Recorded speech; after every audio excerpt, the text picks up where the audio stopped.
ശശി എന്താണെന്ന് ചെയ്യുന്ന ക്ലൈമാക്സ് ആണ് ആദ്യം ഷൂട്ട് ചെയ്യുന്നത്. ദേവാസുരം സിനിമയുടെ ക്ലൈമാക്സ് ആദ്യം ഷൂട്ട് ചെയ്യുന്നു എന്ന് പറഞ്ഞു കഴിഞ്ഞുണ്ടെങ്കിൽ എൻ്റെ സാറേ ഒരു 400 ആളുകളുണ്ട് ഈ ശ്രീകൃഷ്ണപുരം അമ്പലത്തിന് ചുറ്റും. അപ്പോ അതെ ആ അമ്പലത്തിൻ്റെ ഇതിലാണ്. അപ്പൊ ഈ ആളുകൾ തലേ ദിവസം ഒന്ന് അനൗൺസ് ചെയ്തിരുന്നു. പക്ഷെ നമ്മൾ ഒരിക്കലും പ്രതീക്ഷിച്ചില്ല ഇത്ര ആളുകൾ വരുമോ.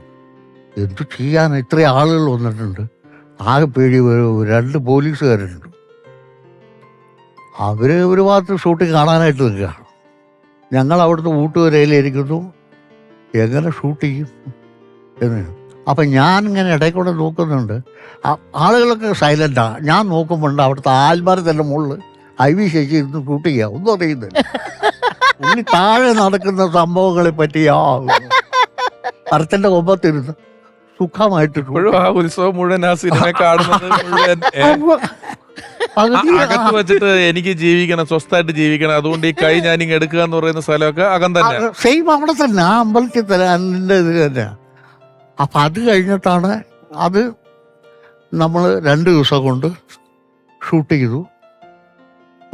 കൈവെട്ടുന്നു ഇതെല്ലാം ക്ലൈമാക്സ് ഷൂട്ട് ചെയ്തു. ആളുകൾ ഞങ്ങൾ പേടിച്ച മാതിരി ഒന്നും ഉണ്ടായില്ല.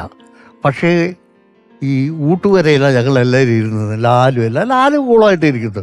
അപ്പം അതിനിടയിൽ ചൊറിയാനായിട്ട് ആകാശിനും മണിയുമ്പിള്ളയൊക്കെ നമ്മളെങ്ങനെ ഷൂട്ട് ചെയ്യും.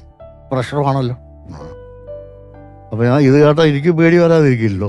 ഇത്രയും ആളുണ്ട്, ഇത്രയും മുടക്കി ആന ഒരു ഭാഗത്ത് വെക്കുന്നു, എല്ലാം ബഹളം തന്നെ. ഞാൻ എൻ്റെ വണ്ടിക്കകത്ത് പതിവ് പോലെ കുറച്ച് കുപ്പികൾ സംഘടിപ്പിച്ച് വെച്ചിരുന്നു. പതിവ് പോലെ അതായത് അപ്പോ ആ പുള്ളി ഞാൻ പറഞ്ഞു വണ്ടി പറഞ്ഞ 2 ബോട്ടിൽ എടുക്കുക. അപ്പൊ ഈ ആളുകൾ യാതൊന്നുമില്ല, പിൻ ഡ്രോപ്പ് സൈലന്റാണ്. ലാലു വന്നു, നമ്മൾ സുഖമായി ഷൂട്ട് ചെയ്തു. 2 ദിവസം ഷൂട്ട് ചെയ്തു, ക്ലൈമാക്സ് ഷൂട്ട് ചെയ്തു. അപ്പം പിന്നെ ഇനി അടുത്ത പരിപാടി ബിഗിനിങ്. അത് കഴിഞ്ഞിട്ടാണ് അതിൻ്റെ ഓപ്പണിങ് സീനും ഇതൊക്കെ. പുള്ളി പറഞ്ഞ ഒരു 10,000 പിള്ളേരെ കൊണ്ടുവരും കേട്ടോ താലപ്പൊലിക്ക്. ആ പ്രദേശം മൊത്തം തപ്പിയാൽ കിട്ടൂല. 10,000 പെൺപിള്ളേര് വേണം. ഞാൻ തപ്പിപ്പിടിച്ച് കുറേ അവിടെയുള്ളൊരു ഏജൻറ്റിനെ വിളിച്ച് അവിടുന്ന് ഇവിടുന്നൊക്കെ കുറേ സംഘടിപ്പിച്ചു. താലപ്പൊലിയും ബഹളവും ഇതൊക്കെ ആയിട്ട് അത് സുഖമായിട്ട് തീർന്നു.